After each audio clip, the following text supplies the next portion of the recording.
ಪಶ್ಚಿಮ ಬಂಗಾಳ ಮತ್ತು ಅಸ್ಸಾಂ ರಾಜ್ಯದಲ್ಲಿ ಭಾರತೀಯ ಜನತಾ ಪಕ್ಷ ಮುನ್ನಡೆ ಸಾಧಿಸಿದ್ದು ಜನತೆ ಪ್ರಧಾನಿ ನರೇಂದ್ರ ಮೋದಿ ಅವರ ನಾಯಕತ್ವವನ್ನು ಬೆಂಬಲಿಸಿದ್ದಾರೆ ಎಂದು ವಿಧಾನಸಭೆಯ ವಿರೋಧ ಪಕ್ಷದ ನಾಯಕ ಆರ್ ಅಶೋಕ ಹೇಳಿದ್ದಾರೆ. ಪಂಚರಾಜ್ಯಗಳ ವಿಧಾನಸಭಾ ಚುನಾವಣಾ ಫಲಿತಾಂಶದ ಕುರಿತು ಬೆಂಗಳೂರಿನಲ್ಲಿಂದು ಪ್ರತಿಕ್ರಿಯಿಸಿದ ಅವರು, ಬಿಜೆಪಿಗೆ ಇಂದು ಅತ್ಯಂತ ಶುಭ ದಿನ. ಪಶ್ಚಿಮ ಬಂಗಾಳದಲ್ಲಿ ಟಿಎಂಸಿ ಪಕ್ಷದ ದುರಾಡಳಿತದಿಂದ ಜನತೆ ಬೇಸತ್ತಿದ್ದಾರೆ.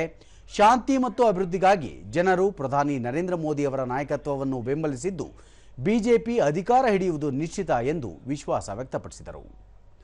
ಅಸ್ಸಾಂನಲ್ಲಿ ಕಾಂಗ್ರೆಸ್ಗೆ ಹಿನ್ನಡೆಯಾಗಲಿದೆ. ಒಟ್ಟಾರೆ ಪಂಚರಾಜ್ಯಗಳ ಚುನಾವಣೆಯಲ್ಲಿ ಬಿಜೆಪಿ ಪರ ಜನತೆ ಹೆಚ್ಚಿನ ಒಲವು ತೋರಿದ್ದಾರೆ ಎಂದು ಆರ್ ಅಶೋಕ ಹೇಳಿದರು. ಅಸ್ಸಾಮಲ್ಲಿ ಬಿಜೆಪಿ ಗೆಲ್ಲುತ್ತೆ ಅಂತ ಕೊಟ್ಟಿದ್ರು. ಪುದುಚೇರಿನೂ ಕೂಡ ಯಾರು ಬಿಜೆಪಿ ಗೆಲ್ಲುತ್ತೆ ಅಂತ ಕೊಟ್ಟಿದ್ರು. ಆದರೆ ತಮಿಳುನಾಡದು ಮಾತ್ರ ವಿಚಿತ್ರವಾಗಿ ಒಂದು ಸಮೀಕ್ಷೆಗಳು ಕೊಟ್ಟಿದ್ರು. DMK ಬಂದೇ ಬಂದ್ಬಿಡುತ್ತೆ, ಸರ್ಕಾರ ಮಾಡುತ್ತೆ ಅಂತೇಳಿ ಎಲ್ಲ ಕೊಟ್ಟಿದ್ರು. ಅದು ಸ್ವಲ್ಪ ಸಮೀಕ್ಷೆಯಲ್ಲಿ ಹೆಚ್ಚು ಕಮ್ಮಿ ಆಗಿದೆ. ಉಳಿದಂತೆ ಸಮೀಕ್ಷೆಗಳು ಆಲ್ಮೋಸ್ಟ್ ಆಲ್